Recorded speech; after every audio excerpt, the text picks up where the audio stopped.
Mujevale. My name is Bani Kivuka, and welcome to another episode of the Ugandan Boy Talk Show. Welcome once again to another episode on the Ugandan Boy Talk Show.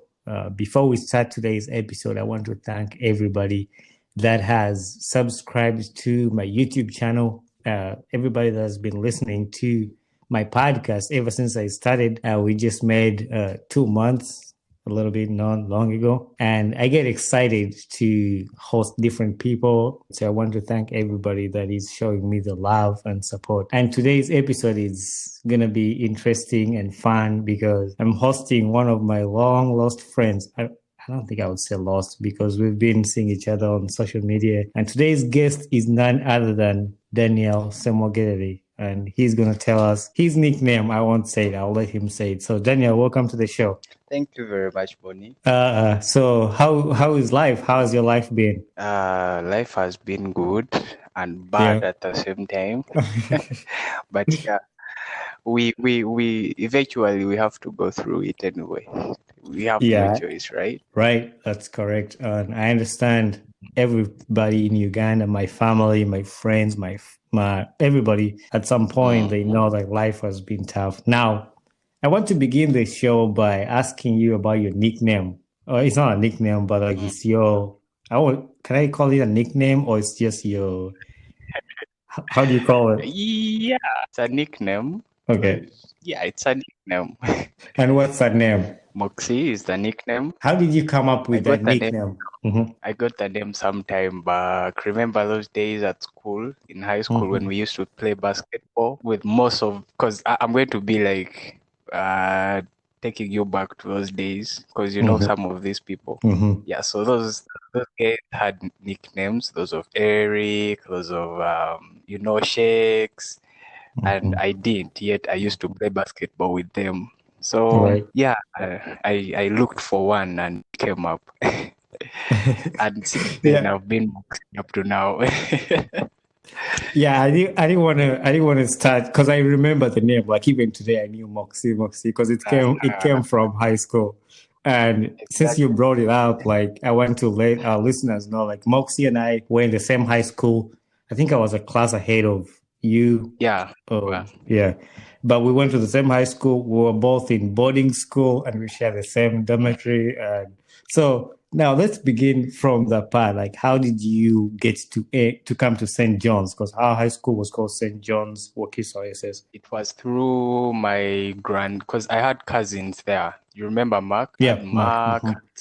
Kasule. So we had the same sponsor, the person who was paying for us the school fees. So he decided that I also joined them, and I joined in my Form 1. Oh, yeah. Yeah, I remember you coming to school. And what was the best memory that you remember from St. John? The best one is when we actually went out to play a tournament for the first time and probably the last time we ever went. And we didn't win, but it was a nice feeling that we actually went out there and competed with other people. Right. Actually, you guys were very good at basketball. You, Eric, Mark, you were pretty good. It wasn't enforced, that they didn't put so much energy into it that it just the talent just died out like that. Otherwise, we really were good. I think we would have become something if they had focused on it. Right. Yeah, I feel like that's where our high school actually lost some points. Like the basketball was picking up, and Kasule was really good at it. He was helping us. And this other guy, that tall guy, I've forgotten his name, but they were really good. Right. So yeah, actually, did you hear about the news that Mokasa died, the headmaster of St. John's?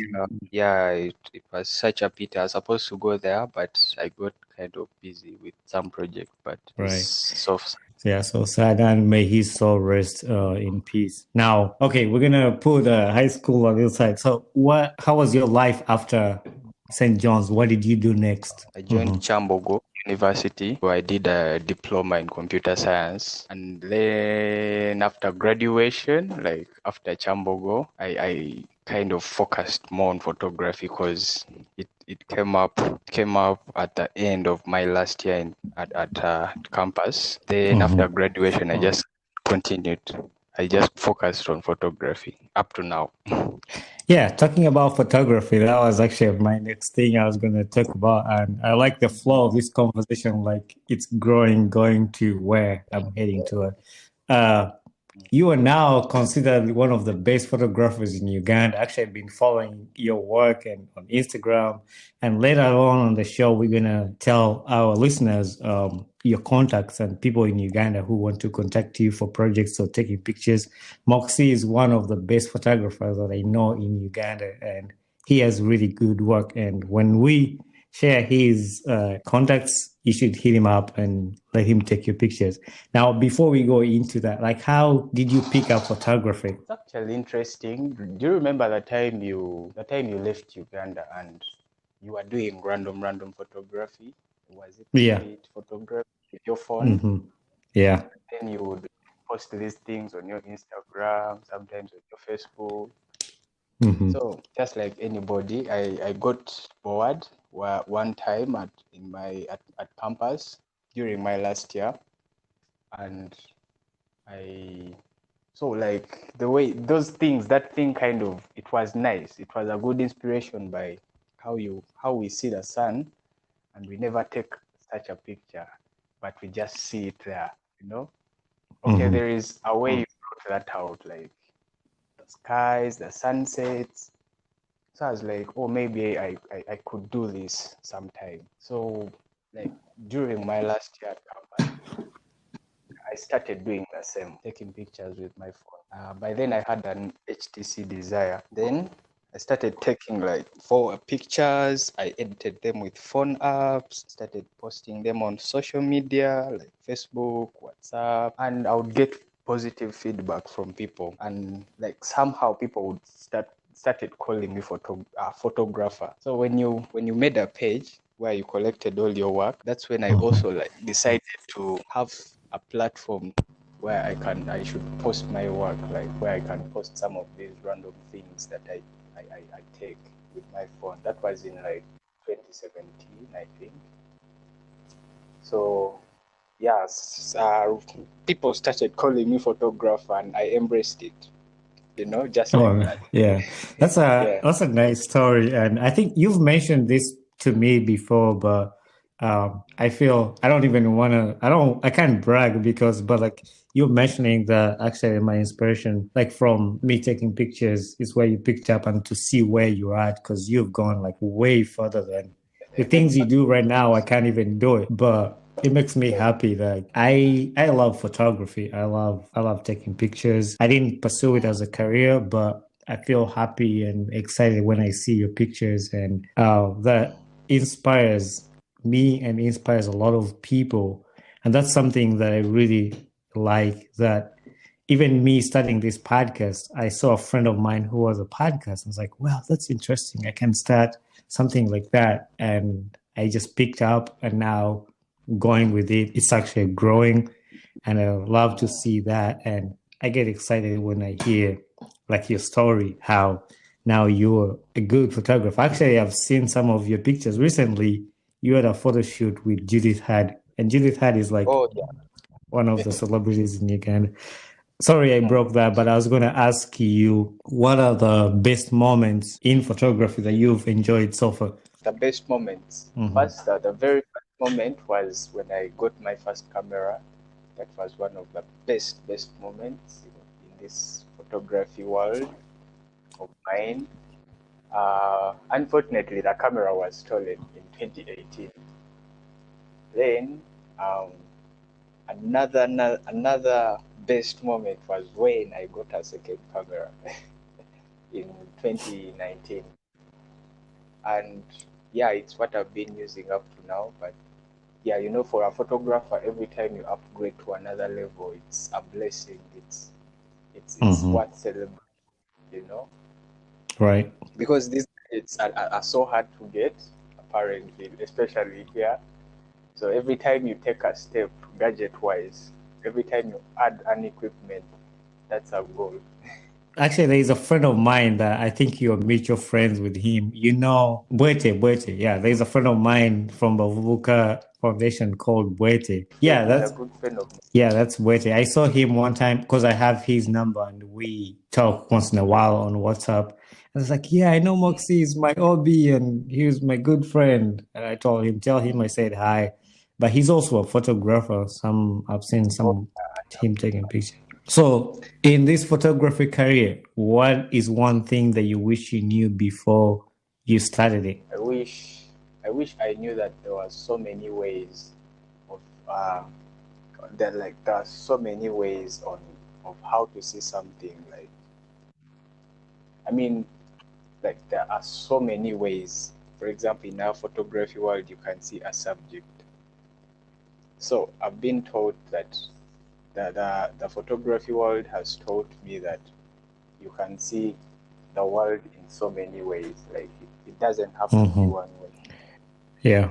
You know, there is always a different angle to see something, because different angles tell you a different story. So Now, ever since you transitioned, like from taking pictures with your phone to moving to the camera, have you taught yourself these things, or what are the resources you've used to help you get better in this job? I'm self-taught right from scratch, and the best resource I've ever had are the friends that I've made along the journey, photographers that I've made, because each photographer I meet, I learn something from them. And then the best resource ever is YouTube. I follow so many content creators, and like YouTube is like the best school I've ever had in this photography thing. Because most of the things I've learned are from there. But also, I'm planning to go to school and learn this professionally and take it to the next level. Like, of course, there is so much knowledge I can get from that. That's interesting because like I keep telling people like learning doesn't end. Like I see your works right now, and some people will be like, "You were there," or "You too, Kayamala." Yeah, like you do good works, you know. But here you're saying like you want to learn more so you get better, and that's what I keep telling people on these podcasts. Like, never feel like comfortable. Like, oh, I'm there. I am the best photographer, but like every day you keep changing your best, you know, and I like that. I like hearing that from you. Now, what have you benefited from this photography? What is something you can say like, oh, I've benefited this? Naturally, I can call myself an introvert, and you know how we have issues with making friends, like we have social issues. But yeah, I've gained so much confidence from shooting people, and I've made so many friends. I've met so many people. I've made so many useful connections, and our job depends on the social capital. So these friends have to be there. It is a must. You must make the friends. So like, I'm very happy that I'm able to step out of my box, and force myself to make these new friends. I have so many friends I've made from this job, and like I'm grateful for that. Nice. Yeah. Nothing can beat that. I like having friends, and the more friends you can make, and these are the people that can help you along your journey. Like even when I moved to the United States, that it's the friends that I had made here that helped me with all the struggles that I was going through. And you can't trade that for any amount of money, you know? I thought when I asked you that question, you would be like, hey, Exactly. nafuna mwaka sente, or I got this amount of money, then I bought myself this, but you can't trade friendship with money. And these are the people that are going to live with you for the rest of your life. Now, has there been any failure that you've encountered ever since you started doing photography? Failures have been many, of course. Like I mentioned earlier, my camera, the first camera I had was stolen.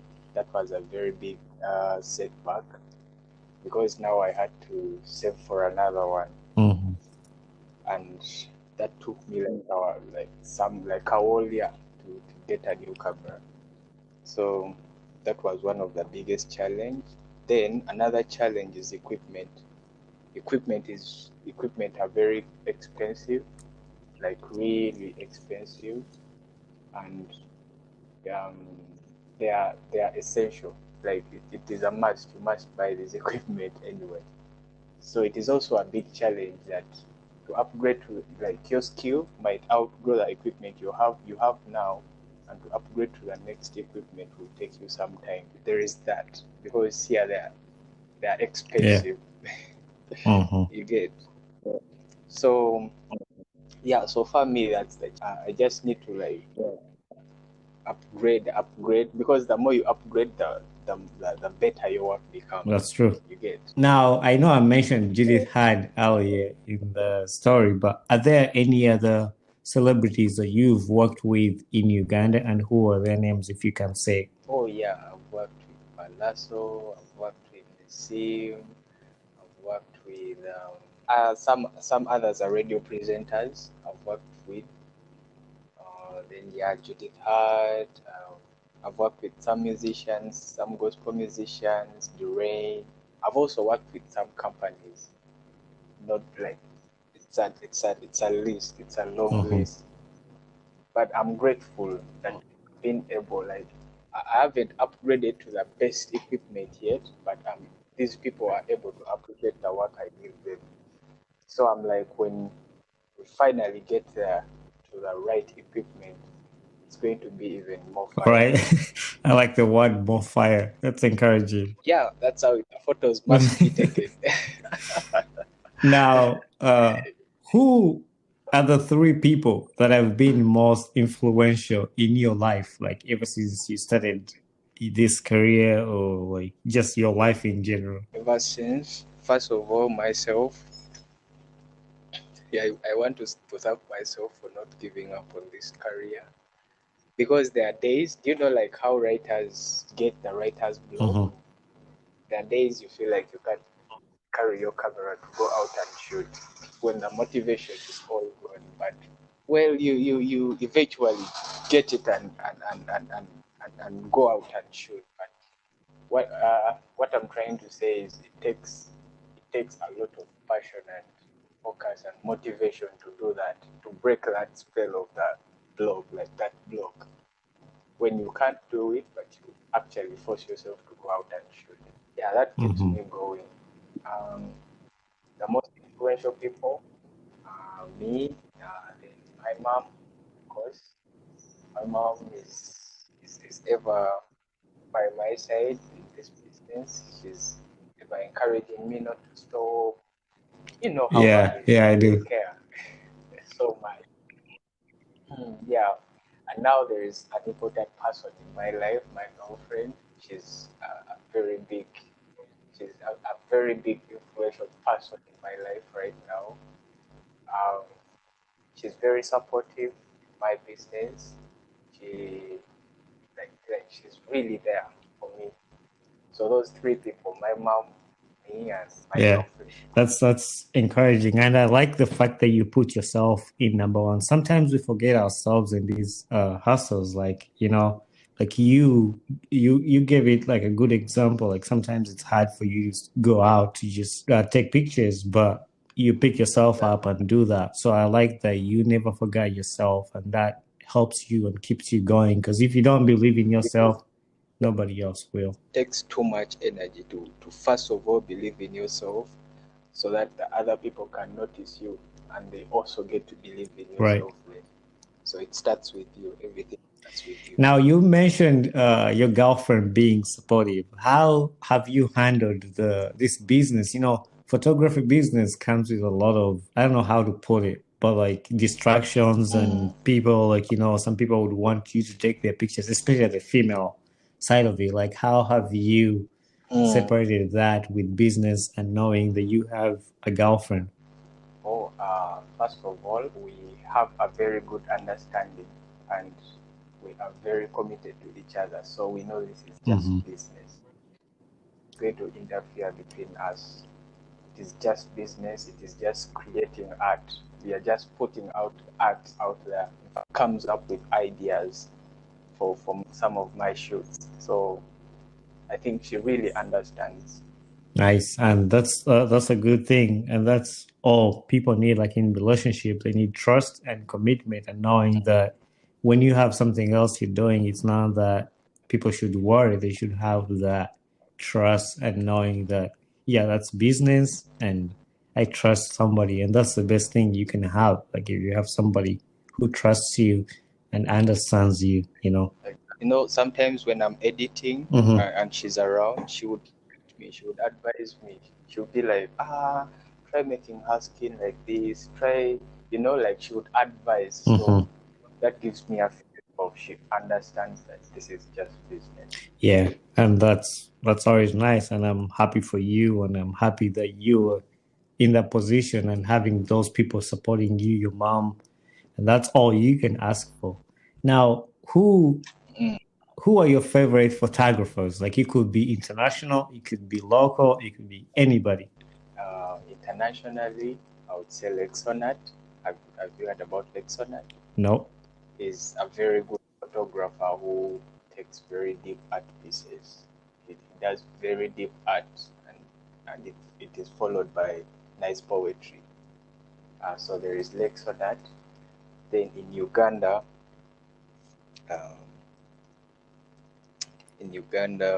there is me.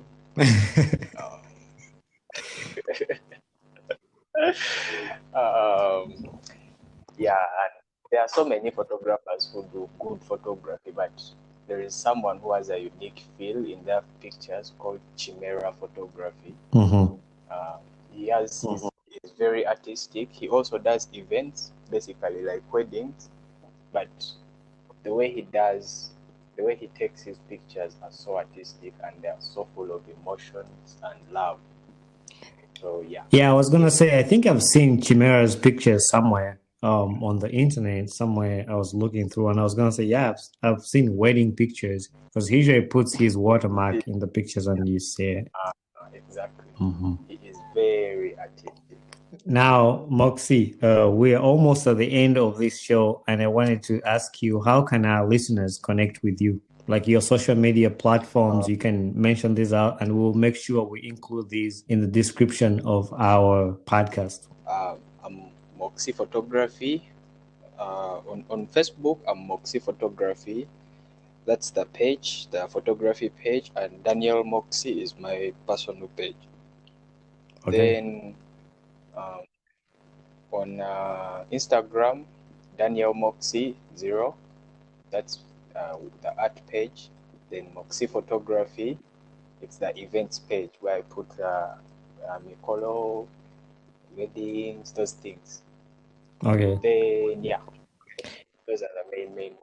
All right, all our listeners, we're gonna have Moxie's contacts in the description of this podcast. If you want to touch base with him, ask him about photography, or just give him business, this is what we do, just supporting each other.